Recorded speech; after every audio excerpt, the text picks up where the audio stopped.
ಬೆಂಗಳೂರಲ್ಲಿ ಬಯಲಾಯಿತು ಮಹಿಳಾ ಟೆಕ್ಕಿ ಸಾವಿನ ರಹಸ್ಯ.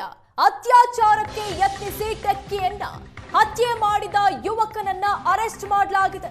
ಪೊಲೀಸರ ತನಿಖೆಯಲ್ಲಿ ಟೆಕ್ಕಿ ಶರ್ಮಿಳಾ ಕೊಲೆ ರಹಸ್ಯ ಬಯಲಾಗಿದೆ. ಜನವರಿ 5ರಂದು ರಾಮಮೂರ್ತಿ ನಗರದ ಮನೆಯಲ್ಲಿ ಟೆಕ್ಕಿ ಸಾವನ್ನಪ್ಪಿದ್ರು. ಪೊಲೀಸ್ ತನಿಖೆಯಲ್ಲಿ ಟೆಕ್ಕಿ ಶರ್ಮಿಳಾ ಕೊಲೆ ಅನ್ನೋದು ಬಯಲಾಗಿದೆ. ಕೊಲೆ ಆರೋಪಿ ಕರ್ನಲ್ ಕುರೈ ಎಂಬಾತನ ಬಂಧಿಸಲಾಗಿದೆ. ಉಸಿರುಗಟ್ಟಿ ಸಾವು ಅಂತ ಕೇಸ್ ದಾಖಲಿಸಿಕೊಂಡಿದ್ರು ಪೊಲೀಸರು. ಬೆಂಕಿ ಹೊತ್ತಿದ್ದು ಬೆಡ್ರೂಮ್ನಲ್ಲಿ, ಆದ್ರೆ ಟೆಕ್ಕಿ ಸತ್ತಿದ್ದು ಕಿಚನ್ನಲ್ಲಿ. ವೈದ್ಯಕೀಯ ಪರೀಕ್ಷೆಯಲ್ಲಿ ಕೈ ಕುತ್ತಿಗೆಗೆ ಗಾಯವಾಗಿರೋ ಅನುಮಾನ ವ್ಯಕ್ತವಾಗಿತ್ತು. ಸದ್ಯ ಈ ಪ್ರಕರಣದಲ್ಲಿ ಕೊಲೆ ಆರೋಪಿಯನ್ನ ಅರೆಸ್ಟ್ ಮಾಡಲಾಗಿದೆ. ಜನವರಿ 5ರಂದು ರಾಮಮೂರ್ತಿ ನಗರದ ಮನೆಯಲ್ಲಿ ಟೆಕ್ಕಿ ಸಾವನ್ನಪ್ಪಿದ್ರು. ಪೊಲೀಸ್ ತನಿಖೆಯಲ್ಲಿ ಟೆಕ್ಕಿ ಶರ್ಮಿಳಾ ಕೊಲೆ ಅನ್ನೋದು ಬಯಲಾಗಿದೆ. ಉಸಿರುಗಟ್ಟಿ ಸಾವನ್ನಪ್ಪಿದ್ದಾರೆ ಅನ್ನೋದು ಶಂಕಿಸಲಾಗಿತ್ತು. ಸದ್ಯ ಇದು ಉಸಿರುಗಟ್ಟಿ ಸಾವನ್ನಪ್ಪಿರೋದಲ್ಲ, ಕೊಲೆ ಅನ್ನೋದು ಬಯಲಾಗಿದೆ. ಬೆಂಕಿ ಹೊತ್ಕೊಂಡಿದ್ದು ಬೆಡ್ರೂಮ್ ಅಲ್ಲಿ, ಆದ್ರೆ ಶರ್ಮಿಳಾ ಡೆಡ್ ಬಾಡಿ ಸಿಕ್ಕಿದ್ದು ಕಿಚನ್ ನಲ್ಲಿ. ಹೀಗಾಗಿ ಈ ಪ್ರಕರಣ ಸಂಬಂಧ ತನಿಖೆ ನಡೆಸಿದ್ದ ಪೊಲೀಸರು ಆರೋಪಿಯನ್ನ ಬಂಧಿಸಿದ್ದಾರೆ.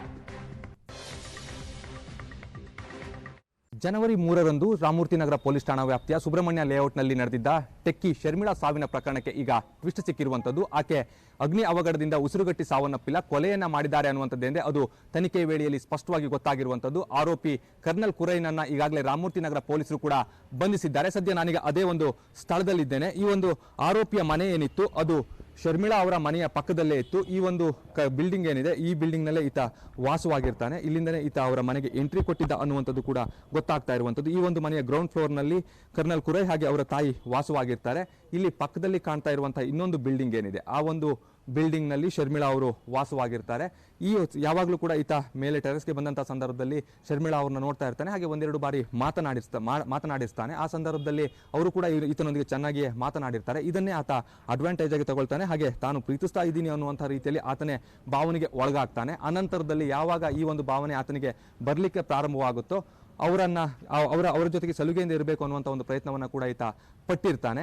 ಮೊನ್ನೆ ಜನವರಿ 3ನೇ ತಾರೀಕು ಶರ್ಮಿಳಾ ಅವರು ಮನೆಗೆ ಬರೋದನ್ನೇ ಈತ ಕಾಯ್ತಾ ಇರ್ತಾನೆ. ಅವರು ಮನೆಗೆ ಬಂದಂತಹ ನಂತರದಲ್ಲಿ ಈತ ಇದೇ ಒಂದು ಟೆರಸ್ಗೆ ಬರ್ತಾನೆ. ಅನಂತರದಲ್ಲಿ ಇಲ್ಲೇ ಪಕ್ಕದಲ್ಲೇ ಇರುವಂತಹ ಒಂದು ಅವರ ಮನೆಯ ಪಕ್ಕದಲ್ಲೇ ಇರುವಂತಹ ಒಂದು ಸ್ಲೈಡಿಂಗ್ ಕಿಟಿಕಿ ಏನಿದೆ, ಆ ಒಂದು ಕಿಟಿಕಿಯ ಮುಖಾಂತರವಾಗಿ ಮನೆಯ ಒಳಗೆ ಎಂಟ್ರಿಯನ್ನ ಕೊಡ್ತಾನೆ. ಎಂಟ್ರಿ ಕೊಟ್ಟಂತವನು ಅವರನ್ನ ಮೊದಲಿಗೆ ಹಿಂಭಾಗದಿಂದ ಅವ್ರನ್ನ ಹಿಡಿಯುವಂತ ಪ್ರಯತ್ನವನ್ನ ಮಾಡ್ತಾನೆ. ಯಾವಾಗ ಅವರು ತಪ್ಪಿಸಿಕೊಳ್ಳುವಂತ ಪ್ರಯತ್ನವನ್ನ ಮಾಡ್ತಾರೆ, ಹಾಗೆ ನೆಲಕ್ಕೆ ಬೀಳ್ತಾರೆ. ಆ ಸಂದರ್ಭದಲ್ಲಿ ಸಾಕಷ್ಟು ಭಯಗೊಂಡಂತವನು ಇವರಿಗೆ ಏನೋ ಆಗಿದೆ ಅನ್ನುವಂಥದ್ದು ಗೊತ್ತಾಗುತ್ತೆ. ಅವರ ತಲೆಯ ಭಾಗದಿಂದ ರಕ್ತ ಕೂಡ ಬರ್ತಾ ಇರುತ್ತೆ. ಅದನ್ನ ಗಮನಿಸಿದಂಥವನು ಇದನ್ನ ಏನಾದರೂ ಅಂದ್ರೆ ಇವ್ರನ್ನ ಏಳಿಸ್ಲಿಕ್ಕೆ ಸಾಧ್ಯ ಆಗುತ್ತಾ ಅನ್ನುವಂಥ ಒಂದು ಪ್ರಯತ್ನವನ್ನ ಪಡ್ತಾನೆ. ಅವ್ರನ್ನ ಏಳಿಸ್ಲಿಕ್ಕೆ ಸಾಧ್ಯ ಆಗೋದಿಲ್ಲ. ಯಾವಾಗ ಅವರು ಹೇಳೋದಿಲ್ವೋ ಆ ಸಂದರ್ಭದಲ್ಲಿ ಓಕೆ ಇವರು ಸಾವನ್ನಪ್ಪಿರ್ಬೋದು ಅನ್ನುವಂಥ ಒಂದು ಭಯದಿಂದಾಗಿ ಆತ ಆ ಒಂದು ಬಟ್ಟೆ ಆಗಿರ್ಬೋದು ಅದೆಲ್ಲವನ್ನ ಕೂಡ ತೆಗೆಯುವಂತ ಒಂದು ಪ್ರಯತ್ನವನ್ನ ಮಾಡ್ತಾನೆ. ಹಾಗೆ ಅದನ್ನ ಸುಡುವಂತ ಒಂದು ಪ್ರಯತ್ನವನ್ನ ಪಟ್ಟಿರುವಂತದ್ದು ಅದು ಸ್ಪಷ್ಟವಾಗಿ ಗೊತ್ತಾಗ್ತಾ ಇರುವಂತದ್ದು. ಅಂದ್ರೆ ಸಾಕ್ಷಿನಾಶವನ್ನ ಮಾಡಬೇಕು ಅನ್ನುವಂತ ಒಂದು ಕೆಲಸವನ್ನ ಮಾಡ್ತಾನೆ. ಅಂದ್ರೆ ಯಾವಾಗ ಅಂದ್ರೆ ಆತನಿಗೆ ಒಂದು ವಿಚಾರ ಗೊತ್ತಿರುತ್ತೆ, ತಾನು ಯಾವ್ಯಾವ ವಸ್ತುವನ್ನ ಮುಟ್ಟಿರ್ತೀನಿ ಅದೆಲ್ಲದರಲ್ಲೂ ಕೂಡ ತನ್ನ ಬೆರಳಚ್ಚು ಬಿದ್ದಿರುತ್ತೆ, ಹಾಗಾಗಿ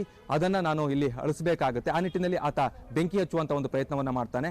ಹಾಗೆ ಅವರು ಈ ಒಂದು ಕಟ್ಟಡದಲ್ಲಿ ಇವರ ಶರ್ಮಿಳಾ ಹಾಗೆ ಅವರ ಫ್ರೆಂಡ್ ಶಬ್ರಿನ್ ಅನ್ನುವಂಥವ್ರು ವಾಸವಾಗಿರ್ತಾರೆ. 15 ದಿನದ ಹಿಂದೆ ಶಬ್ರಿನ್ ಅವರು ದೆಹಲಿಗೆ ಒಂದು ಕೆಲಸದ ನಿಮಿತ್ತ ಹೋಗಿರ್ತಾರೆ. ಅನಂತರದಲ್ಲಿ ಈತ ಏನು ಮಾಡ್ತಾನೆ ಅಂತ ಹೇಳಿದ್ರೆ, ಅವರು ಹೋಗಿರುವುದನ್ನು ಕೂಡ ಗಮನಿಸಿ ಈತ ಮನೆಯೊಳಗೆ ಎಂಟ್ರಿ ಕೊಟ್ಟಿದ್ದ ಅನ್ನುವಂಥದ್ದು ಕೂಡ ತನಿಖೆ ವೇಳೆಯಲ್ಲಿ ಗೊತ್ತಾಗ್ತಾ ಇರುವಂಥದ್ದು. ಅಂದ್ರೆ ಯಾವಾಗ ಇವರು ಸಾವನ್ನಪ್ಪಿದ್ದಾರೆ ಅನ್ನುವಂಥದ್ದು ಗೊತ್ತಾಗುತ್ತೋ ಆ ಸಂದರ್ಭದಲ್ಲಿ ಅವರ ಮೊಬೈಲ್ ಅನ್ನು ಕೂಡ ಈತ ತೆಗೆದುಕೊಂಡು ಬರ್ತಾನೆ.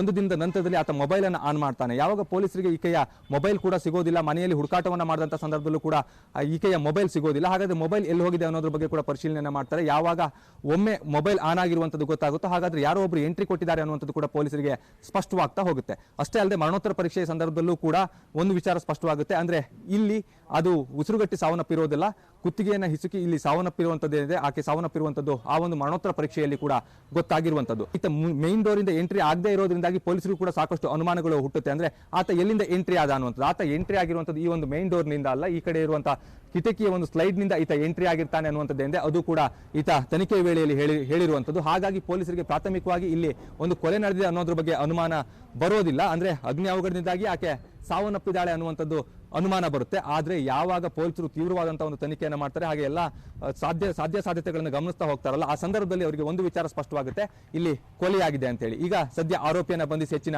ವಿಚಾರಣೆಯನ್ನ ಕೂಡ ಮಾಡ್ತಾ ಇರುವಂತದ್ದು. ಕ್ಯಾಮರಾ ಪರ್ಸನ್ ಸತೀಶ್ ಜೊತೆ ಪ್ರಜ್ವಲ್ ನಿಟ್ಟೂರ್, ಏಷ್ಯಾನೆಟ್ ಸುವರ್ಣ ನ್ಯೂಸ್, ಬೆಂಗಳೂರು.